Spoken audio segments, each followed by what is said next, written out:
and would like to thank the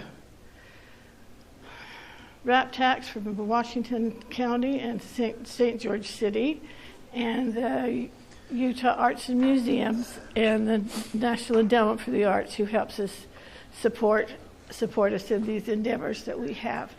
Our have bad throat today. Our presenter today is Jerry Atkins, and he was born and raised here, so his roots go deep in this community, in this area. And most of you may know him as being the CEO of SkyWest Airlines for many years. Retired now. 40 to be exact. 40? Oh my gosh. For 40 years. And anyway, we'd like to welcome him. And thank you. Go right ahead. Well, good morning and welcome. I hope we'll have a good time here together today. What kind of time frame are we working to about? About an hour. About an hour, okay. I'll run out long before an hour, I imagine. It's fun for me to be here today and talk about a little project that's kind of been near and dear to my heart. My wife is Carolyn Jones, and her brother and her brother's wife is here today, and it's their family that was involved in this project in early days, along with this lady right here. Stand up and tell them your name and your story. My name is Deborah Hardy, and my grandparents is Clarence Eldridge. And when they got married, my great-grandpa purchased some land down here. So my grandpa and his new bride, moved down here to settle in Newcastle, and they were there, I think it was about 5 years. And I thought, make sure that little story that my grandma tells about their experiences down here. So when I heard about Jerry and this, I thought, I have to be there. So the picture of your parents' house, was it in this book that I did? It is, yeah. So that was a little surprise this morning. It was kind of fun. And so where'd Mason go? He's in the restroom. Okay. Yeah. He'll be back. He may be able to help with some things here as well, because he and his wife have farmed on the same farm that was there in the very early days of 1900. He and his brother farmed together, and now they've each got a son and a daughter that are still farming that same farm. And Carolyn, my wife's father, whose father also made his living there, as did his father before him. So this has been in the family a very long time, and still is, right back to the very beginnings. And Sue Cox is my date today. We're dating. My wife passed away in September, and her husband was Merv Cox, who some of you may know, and he passed away 17 years ago. And Merv and I probably knew each other before Sue knew Merv, but maybe not. Not. Anyway, Merv was a very early stockholder in SkyWest, so her husband and I have known and been associated in lots of ways for a long, long time. So anyway, and here's Mr. Mason Jones, who also farmed this land, he and his brother, for a long time, who have now passed it on to the next generation. So there's quite a few generations that went on here, and your grandfather, Mason, was involved with the early, or is it a great-grandfather? No, it's a grandfather. My grandfather was part of the original starters, but my grandfather was the foreman or the overseer of that project. So very deeply involved in this project. And I got interested in it because I'd spent some time up in Carolyn's parents' house, and here was this big ledger book on the shelf, and so I'm looking for things to do and pulled it out. And it was an old ledger book from the company that was formed to develop water so that they could farm that land out there. And it was really kind of cool, and I think there might be a page in the book. And those books are a gift for you to keep if you'd like, that would say Indian John credit for 36 loads of wood, you know, on the one side. And then he'd come to the company store and it was, you know, $3 for a pair of gloves and $2 for some other something. And it was, yes. When it shows the original stockholders, the D. O. McKay is David O. McKay. Yeah, David O. McKay was one of the original investors in this project. And the project, by the way, was the whole idea was, and some guys put it together, and this is in early 1900-ish, is this project to get water to make the land cultivable, so you could cultivate the land and look on the back page, and you can kind of see where it is in relation to other things. But it was 40,000 acres on the north end, north of Enterprise, and that road that goes across is the road that goes between Cedar City and Panaca. That was kind of the northernmost point. And Newcastle and Mason, did Newcastle exist before this project, or was it formed for this project? It was formed just before, about 1897. Yeah, and that was kind of the headquarters of things. And the whole notion was the state of Utah owned all that natural land, and so the deal that was made was they would gift the company 40,000 acres of ground out there that would be developable, but at that time it was just sagebrush, if they would do this project of getting water out to that land. And so the company got a deed to that in exchange for building this water project that was to bring water out there. And like many projects, it had a lot of hope and a lot of investment was required. And it was quite a big deal at the time, which we'll go through a little bit of it.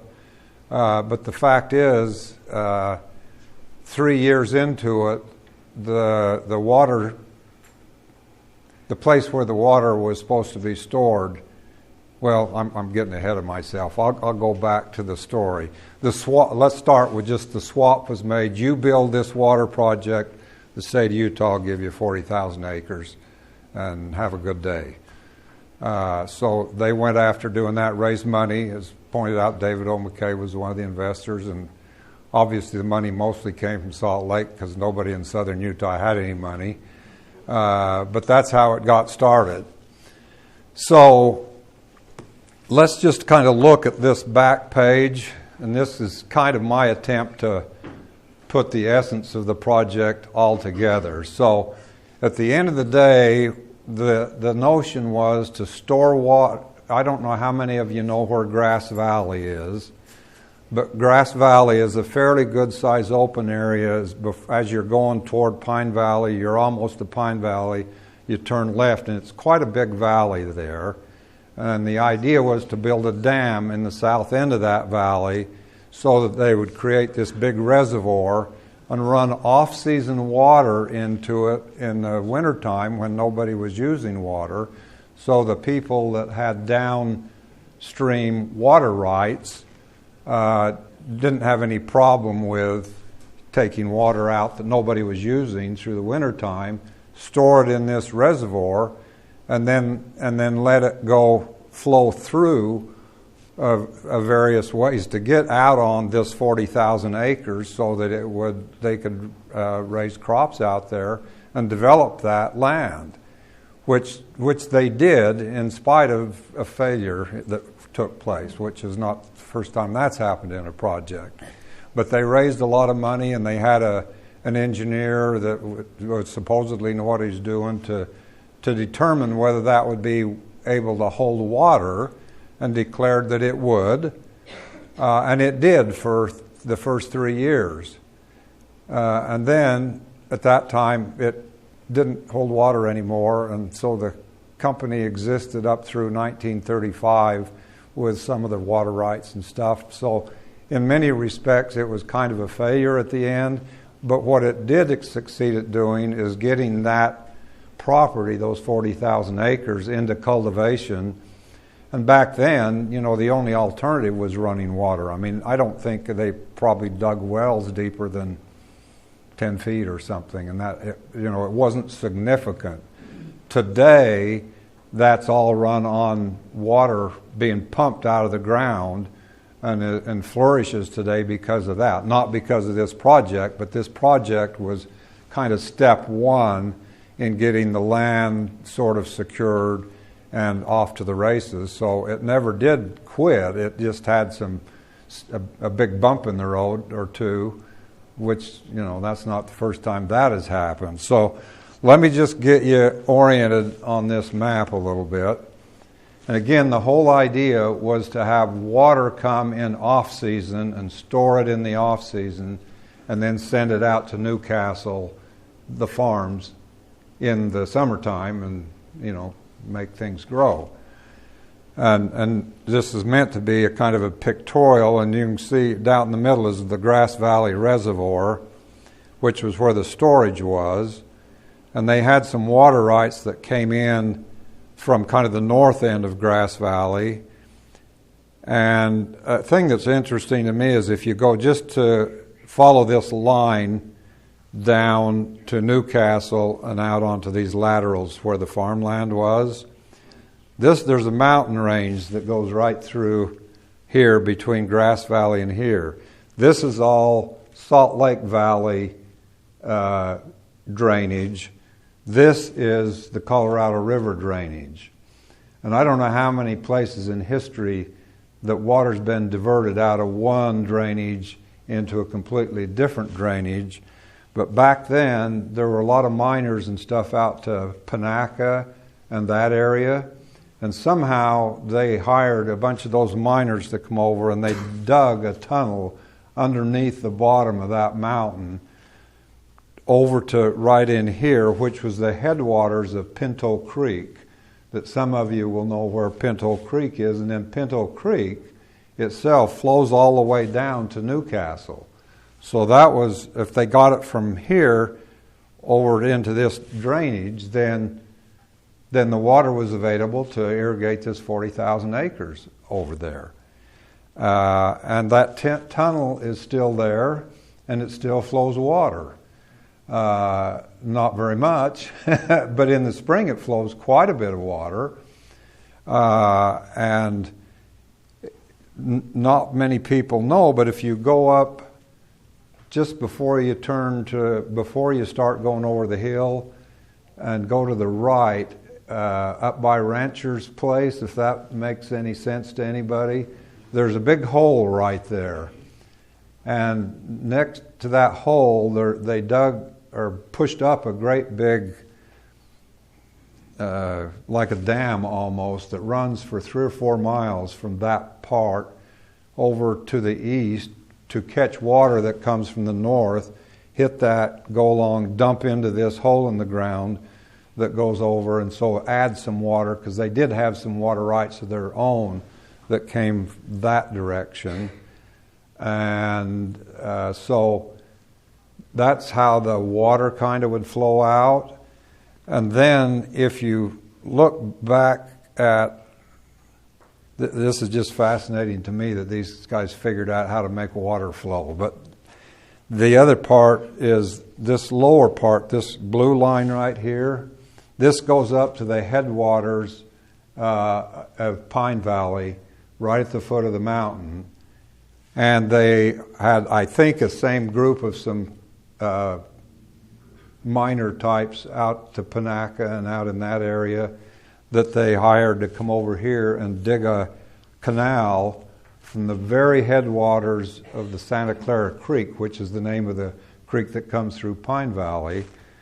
And it hangs right along the side of the mountain. If you're in Pine Valley looking to the south, there's a mountain that goes all the way along the side. And if you look real close, about a third of the way down, you can see a little, the leftovers of the canal that they dug all the way from the headwaters up there and the government's turned it into kind of a walking trail, and that walking trail is what's left over from what was the original canal that would run water down and into Grass Valley. And they could do one of two things when they got to Grass Valley. It could bypass Grass Valley and come through this and come all the way out to the farms, or in the winter it would come into Grass Valley and dump into Grass Valley and fill Grass Valley Reservoir up with water that they could then run out in the summertime. And then they also had this the dam that was originally built, and they intended to build a bigger dam, but they had found out that it really didn't hold water, and they never did build the bigger dam. But the idea was, if they took water out of here in the summertime, they could put their shares all the way through, and the part that wasn't their shares, they'd dump back into the Santa Clara Creek, so that it was kind of an even up on what water was whose. But the canal coming down, you couldn't really regulate it all that well, so they would put what they owed back into the Santa Clara Creek, so everybody was happy. So, I mean, to me, just the idea of somebody constructing and coming up with how all of this could flow and how you could send water back when you were taking more than was your share and all of that, it was just fascinating to me that in 1910 that you could figure out how to do all that. But that's kind of the lay of the land on how this thing worked, and the fact that it went from a south drainage to a north drainage, and by poking a hole underneath a great big tall mountain is just fascinating to me that in 1910 that they could figure out how to do this. But that's kind of the water project taken as a whole on how the water flows and what made this thing work. Do you have any questions with that before we go on to some other things that might be interesting? So yeah. Jerry, was that the J.X. Gardner Canal that came around the Pine Valley? Is that the J.X. Gardner thing? Well, J.X. Gardner was the chief engineer on this whole thing. Okay. And I hadn't heard it called the J.X. Gardner Canal, but I wouldn't be... We call it that. I just didn't. Oh. That's just part of it, I guess. That's just a part of it. Yeah, okay. But it was part of the total construction project. That's what I was going to say. J.X. Gardner was the engineer for the whole thing. Okay. Yep. That's right. Any other questions so far? Yeah. Taking the choice of whether to divert the water down into the reservoir or down to the 40,000 acres, what kind of mechanism, how did they channel that water to go one direction? Well, I'm not sure I'm the best one to answer exactly how they worked that out, except that they did. They had some way to work it out, and I think it was basically, water rights were a big deal back then. So it was watched like a hawk. So you didn't have much latitude to do what you wanted. So how they kept track of the measurements, I know on the far side of it, after it went through, there's a weir there that measures the amount of water that's coming out of there, and that was one of the devices, but I'm sure not the only one, how they measured so everybody was happy with, whose water was going where, and did it go to the rightful owners and so on.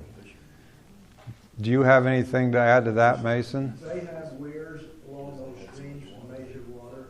That water that came around, the Chinese dug that ditch around from the headwaters Of Pine Valley? Pine Valley. The Chinese dug that around, and that water was supposed to come around and store in the reservoir and then go to people in Santa Clara because they had the prior water rights. Exactly. And so they just stored the water there, and they would let it out of that reservoir to go to Santa Clara people when all down the south. And the other water that came out of Grass Valley, out of Water Canyon, Gardner Canyon, and Mill Canyon, went into that reservoir, and that water went to the north. So you can imagine the accounting of water rights and where it went and did it go to the right place was probably a big deal and probably contested on a regular basis.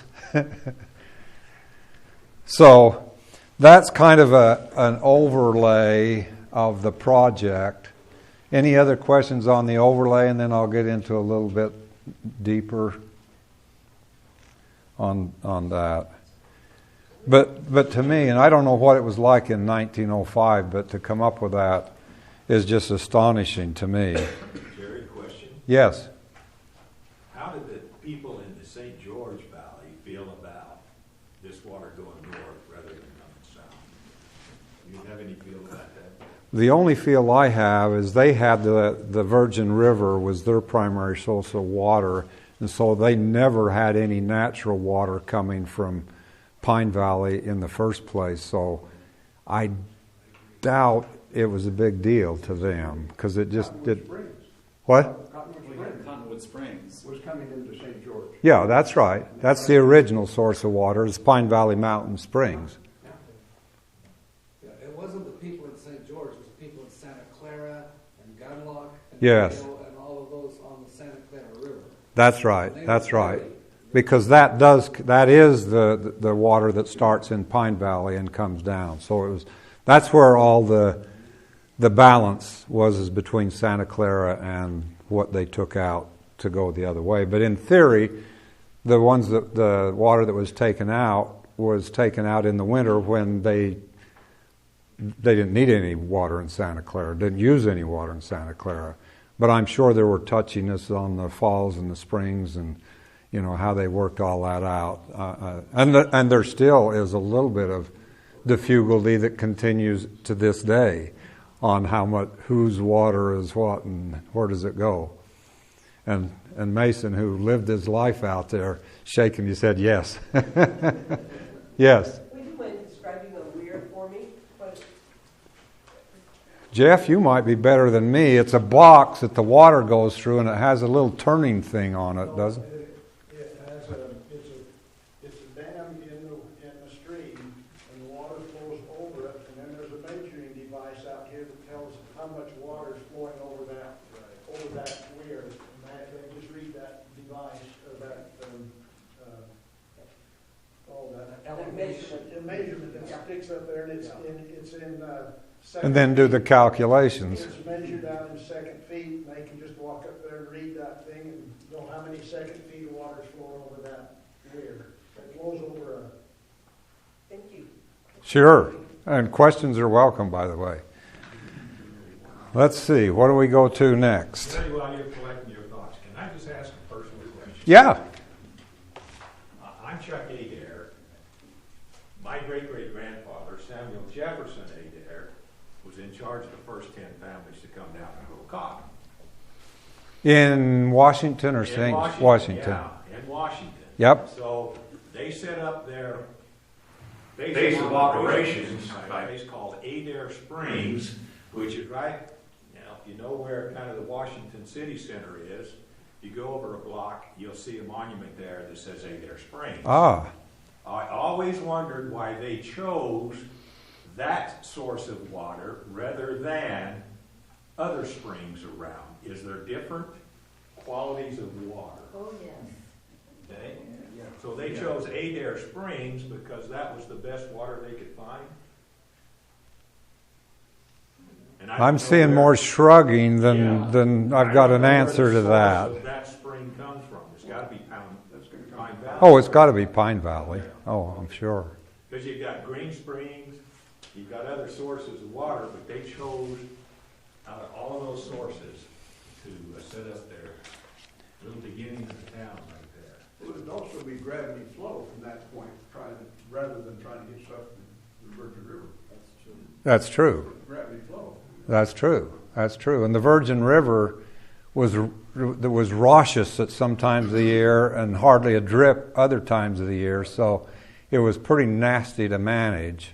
Yeah, and I think another reason why is because all these springs flow down to lowland, and those were kind of marshes, swamps. Yep. And where mosquitoes bred prolifically. Yeah. And most of them that came in here, the early saints, had malaria. That's why when some saints were sent down here, they looked at the people that were here, that were first here, and said, "We're not staying. We're going." We don't want to look like those guys. Correct. And so, back then, malaria was known as ague, I think. Same thing happened in Nauvoo. Yeah. So I always wondered why they chose to establish their little settlement there. Yeah. Just a reference on the size of the reservoir there, whose name I'm forgetting right now, where they stored the water. It was similar in size to Quail Creek or Sand Hollow. I don't know exactly how to compare them, but it was a pretty good sized lake of water. In this book here, it's Exhibit 3. Yes. Down at the base, you can see how big that is. What page is it on, Mason? It doesn't have a page. Exhibit? Exhibit 3, page 7. Exhibit 7? No, page 7, Exhibit 3.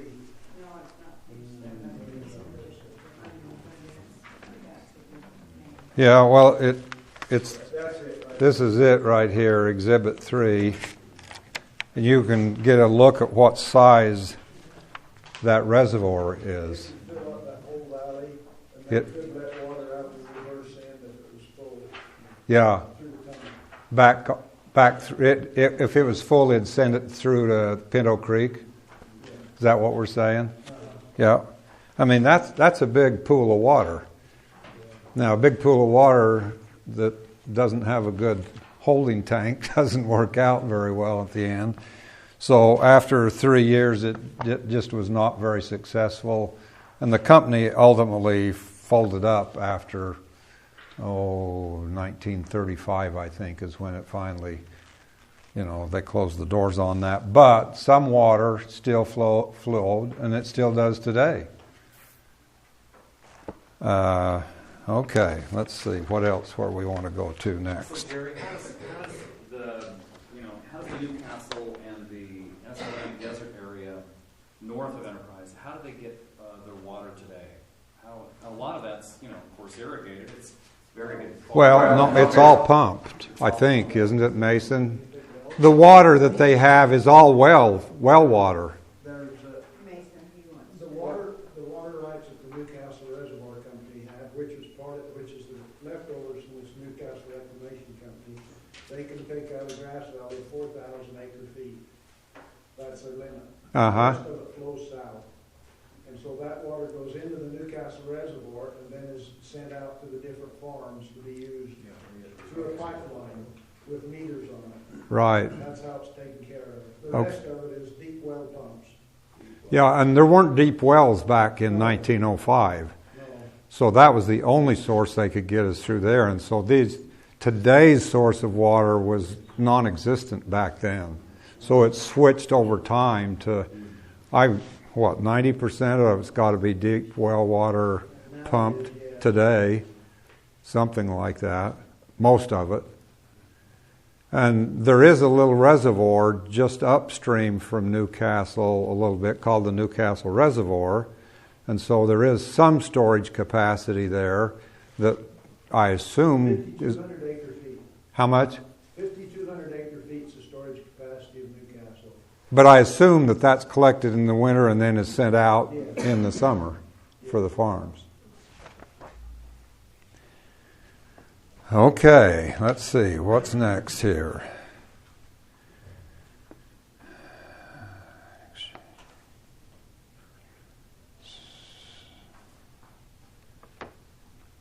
The original investments were $226,000, which doesn't sound like much today, but in the turn of the century, 1900, that was What does that equate to in today's money?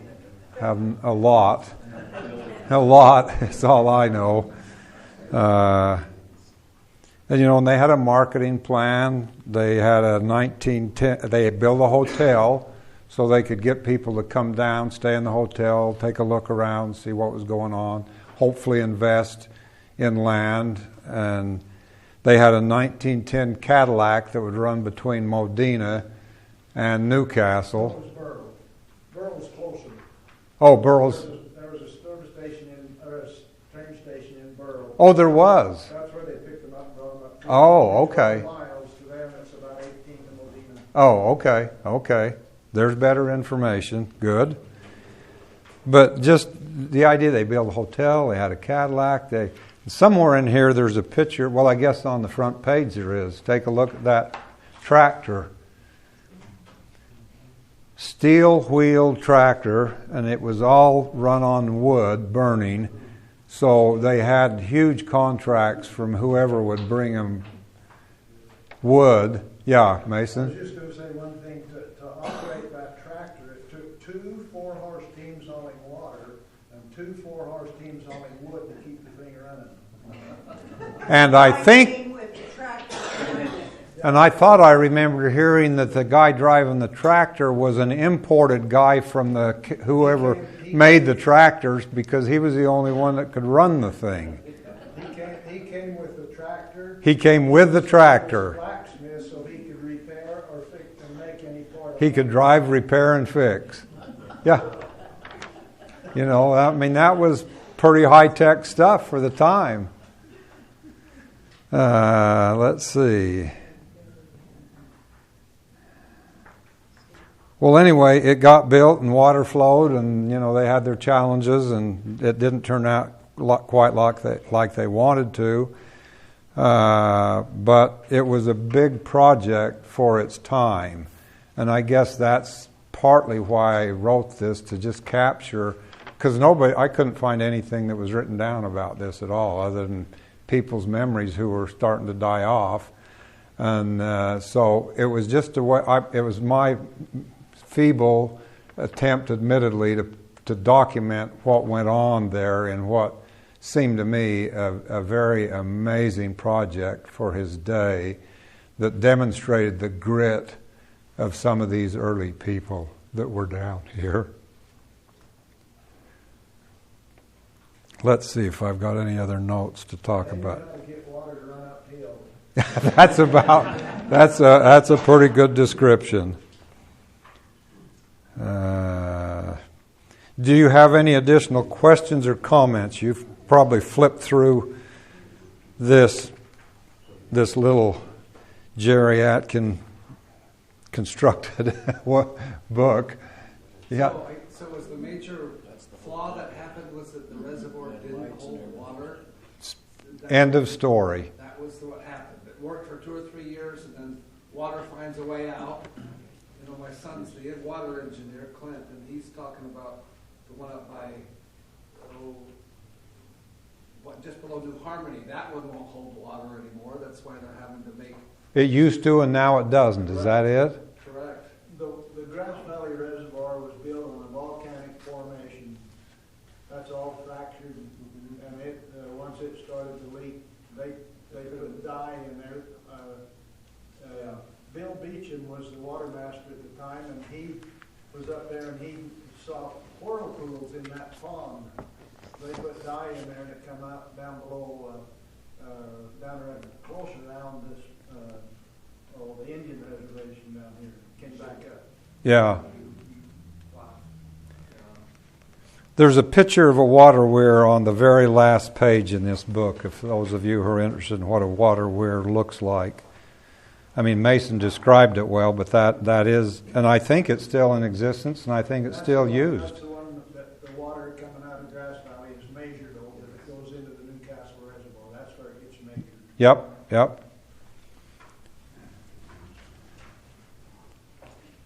And that picture below it is the Grass Valley Dam, which unless you were really looking close, you wouldn't realize there's even a dam there, because it just kind of fits into and it was intended to be a much bigger dam, but they never got. They built it half high. When that one holds water, they stopped building it. Yeah. Oh, they stopped when the water problem surfaced.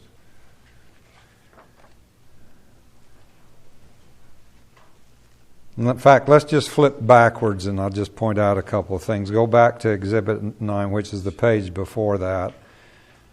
And that little off to the right pipe that you can see coming out, that's where it comes underneath that that mountain that divides between the southern drainage versus the northern drainage. And that's the very headwaters of Pinto Creek, where it dumps into Pinto Creek from there. And this next picture it still looks just about like that, and you can drive right to it. And it's really kind of cool to go down in that. I've taken my kids and grandkids down in there and for just a lunch or something, because in the summer it's cool. You walk back in that tunnel just a little ways, and it's really cool. But that's the primary inlet, and this is the primary outlet.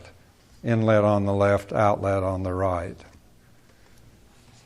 And the page before that is, you can't see it very well, but that's the canal that comes from the upper part of Pine Valley and comes along the side of that mountain and turns and dumps into Grass Valley. And the federal government's got a marker and stuff at the front end and has turned it into a walking trail. And it's kind of a cool little trail that you can walk down. Go to the page before that's an original stockholders list, which you might recognize a few names.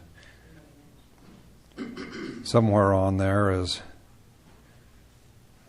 where is it?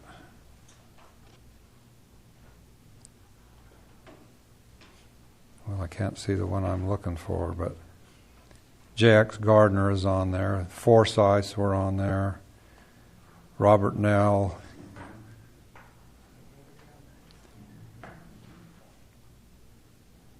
David O. McKay. The property President McKay owned is where Highway 18 comes into Highway 56. Yes. Just across the road there's a building. He owned that part of the ground. And is it marked or something? No, there's a cafe and stuff there. Oh, that's where that cafe is. Okay.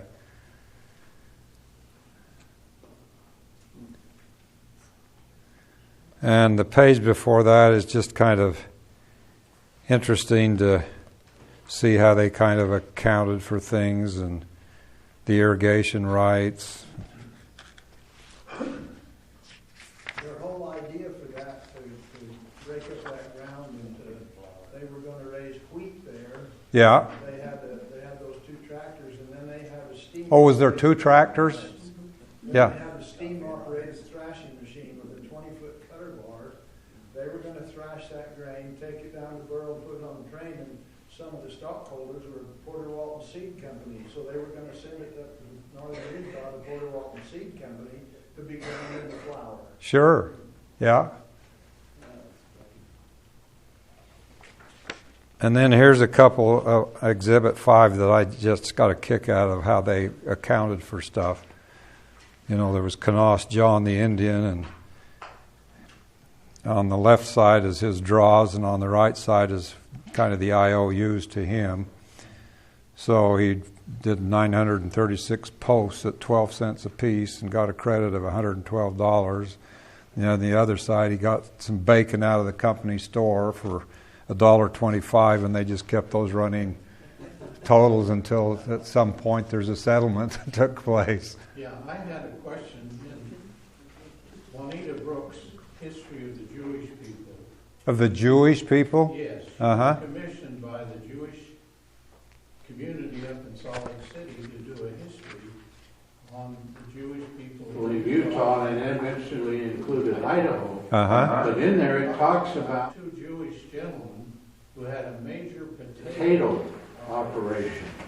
And they shipped trainloads of potatoes out of this area. And I was trying to figure where that would have been, because it was in somewhere down in this area.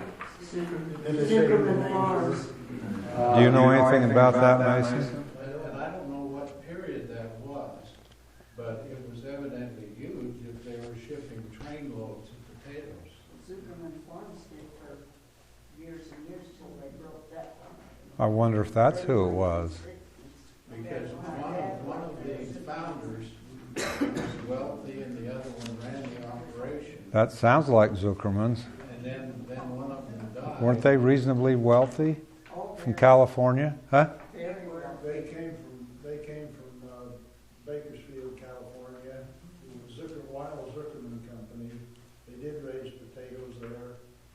This might be who you're... That was in 1945. That happened after World War I. This was earlier. Earlier than that. Earlier than that. Okay.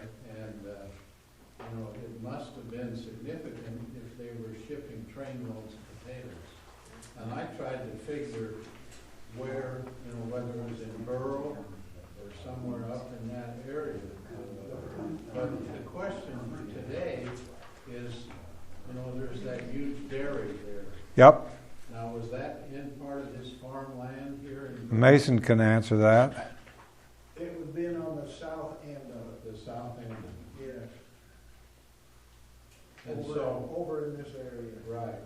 And with this geothermal water, which they use to clean the dairy, and there's a nursery there that grows plants. It's quite a large It's called Melgrove. Right. And, they're taking advantage of geothermal water. And someone told me that in the Newcastle chapel, it's heated with geothermal. Yeah. Is that true? I was a bishop and we got the church to do that. There you go. You see, like there's a major government drilling program going on up in Milford. Yeah. To try and figure out how to use geothermal water extensively.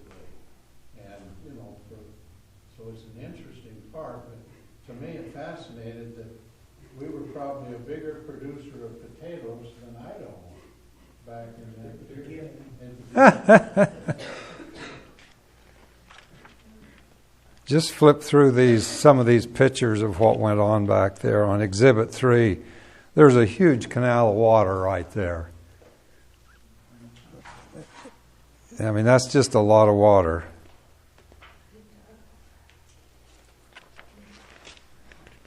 And Pinto Creek, I don't imagine it flows as much as that picture shows today, but The one just above it is, the guy riding the horse across Shoal Creek. That's water that comes out of Enterprise. yep, yep. Out west of Enterprise. How far north does the Enterprise Canal go? Pardon? How far north does the Enterprise Canal go? Does it come down to your farm? We had, my father and them had stock both in the Newcastle Reservoir and the Enterprise Reservoir, and where we live, we can irrigate out of either reservoir. Big sink water, both directions. You wanted to know if it goes any further No, north? But it comes down as it far was as a stop without one. Comments are welcome. Some of you in the audience know more than I do about this, so I welcome any thoughts or observations you have to make. It's kind of fun to just flip through some of these pictures and see. I mean, it was a big project with hotels or a hotel and all of that kind of stuff. And the train was pretty close to this. So you could get to and from it on the train. They'd go get you in a Cadillac and bring you back.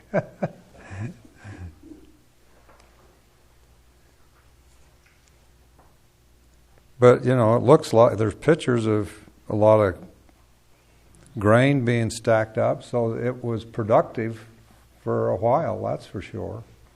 Well, it was really productive, that little thing there that says the land of the giant sage. Uh-huh. When you look for productive ground, you look for sagebrush that's really tall, you know that then it is a very productive piece of Ah, okay. So that's the area they would have worked on, is where these big sagebrush were. That tells you that land is, That's good land. it's fertile land. Okay. And they were growing apples and big hotel. Anyway, that's probably pretty much it on my formal presentation, if there is such a thing as a formal presentation. This has been fun being able to see what you're talking about. This is really Yeah, for this yeah. This is great. Yes, Donnie? I just want to compliment you on this valuable information, and I know you spent a lot of time and research and really looked in. I mean, the pictures alone are invaluable. Oh, aren't they? And I just want to commend you hard work that you did to make this as accurate. There's no place else, like you said, that we can have this history. Well, that was what was surprising to me, is when I looked at those journals and started asking about that, nobody had written anything about it. And I'm going, this is kind of a, for its day, was a pretty dang big project. And the only place I could find any information was in the archives of SUU. And I think when they shut down the company in 1935, I think all the records that were in the lawyer's office got picked up and put in the SUU archives. All we have And that is the pit. one-page description by Mason's dad. That's all we have. Is that right? Yeah, he had. And that's where all of these pictures came from. He gave it to me and I typed it up. Sorry. I can just tell you how how our family got involved in it. My grandfather, Jones Willard, went to school at University of Utah and was graduated as a chemist. He went to work for Kennecott Copper Corporation as their head assayer. And along the way, Kennecott wanted to send him to Columbia, South America to be over one of their mines down there. And my grandmother said no. So they hired him to come and be the head of this project. Yep. Yep. Lehigh Willard, his father, and the group, stockholders, hired him to come and be in charge of Yep. it. That's how we got involved. And I'm guessing his dad kind of put his arm around and said, son, here's a better idea. Well, selfishly, he didn't want him to go to South America, for crying out loud. I think it was encouraged by Grandma Jones. I'll bet. Anyway, that's really my presentation, such as it is, but I'm welcome to discuss it or, yes. Could I share my grandma's? You what? Could I share my grandma's? Yes, please. It's a cute little story that she's written about their experience there. Do you want to pass those, let people see them? Or? This is their house that they lived in. So they had just, my grandma and grandpa, Clarence and Lucille Eldridge, had just gotten married. And they lived up north. And this is where she starts talking about this area. She says, at this time, a group of Utah businessmen had bought up a lot of land in southern Utah and called it the New Castle Reclamation Company. Glenn's father, her husband is Glenn, that was his middle name, but his father bought a section of this land from them, and that is where we spent our honeymoon. We were married March 12, 1913 in Salt Lake Temple. I'm sure I could say that that day was the happiest day of my life. We left soon after for our new home in southern Utah. The first day of our arrival, I had the pleasure of getting dinner for 6 or 8 hungry men who had been batching it for a month. So here they just arrived. You can imagine how her journey must have been, and she fixes dinner for 6 or 8 men. The reality and the dream didn't match up very well. She said, Father Eldridge, along with the hired help, had dug a well, put up a tent, and built an outhouse. You know, one of those 3-holers. First class. She says it's a 3-holer. Oh, wow. We had a small barn, a corral for the horses and cows. Other than that, all one could see for miles was sagebrush. In the tent they lived in a tent when they got there. In the tent was a bed, a cook stove, table and chairs, an old cupboard for our dishes, and whatever else we could get in it. The men were busy cleaning the sagebrush off the land, getting it ready for seeding. Every morning they would hitch 8 head of horses to a long steel rail that would knock the brush down. Then the men would place it in rows with a pitchfork and burn it. It would then be ready for plowing. We had no tractors at that time, so everything was done with horses. I was chief cook and bottle washer. I wore overalls the first summer, or until we finally got our little house built. It consisted of a kitchen, pantry, bedroom, and a little screen porch on the back. I felt like a queen when we moved in, and I could start wearing my house dresses and living like a white people. says, I remember one day as I was going out of the tent, a big blow snake came crawling in. I let out a blood-curdling scream, and Glenn and Uncle Stub, who were working a good mile away, heard me. Glenn came running across the field to see what was the trouble. I think he could have taken me over his knee, but instead tried to console me the rest of the afternoon. I rode around the field with him grubbing sagebrush. I had a washing machine, one of those you turn by hand, so one day Glenn thought he would get out of turning the washer. We had a long rubber belt on the gasoline motor on the well, so he tried putting the band on the wheel of the washer. But I guess there was too much force behind it, as it tipped the washer over, clothes, wash water, and all on the ground. We decided it would be better to do it the hard way. I always enjoyed riding horseback. We had a pretty chestnut sorrel horse we called Brett. He was real fast, and sometimes I would put on the saddle on him and go for a ride. Or if we both went, we hitched him on a two-wheel cart and traveled that way. Sometimes we would go rabbit hunting in the evenings for a pastime. They didn't watch movies, they went rabbit hunting. There were enough LDS people living on the desert, so we could hold Sunday school each Sunday. We would meet Note the name Desert. Yeah. We would meet at the hotel that belonged to the Reclamation Company. Occasionally, we held parties at the hotel and had some real good times. She says, we struggled and toiled for 5 years trying to make a living, but due to faulty engineering and water situation was not successful. So we finally left and went back to Woods Cross. Yes. Are the Eldridge families that live out in North Spring Valley, Nevada, are they related to this? Not that I'm aware of. There were some Eldridge families out there where my husband and I served out on the old Cleveland branch. Yeah, not that I'm aware of. Good. I just thought you might enjoy that. Nice contribution. Anybody else have any contributions of this era or what we're talking about today? If not, I'm going to end my part of it and turn it back to Sue. Well, thank you, Jerry.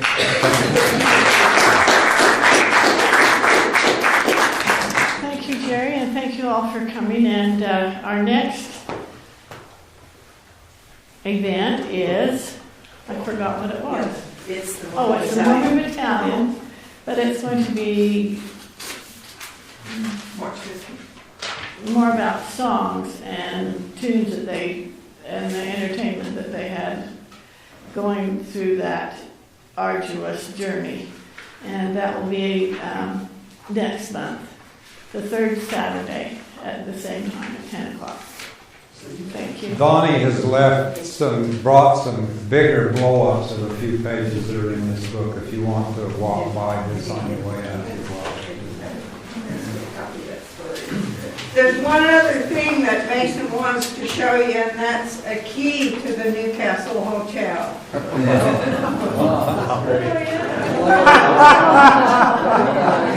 Oh, it's pretty good.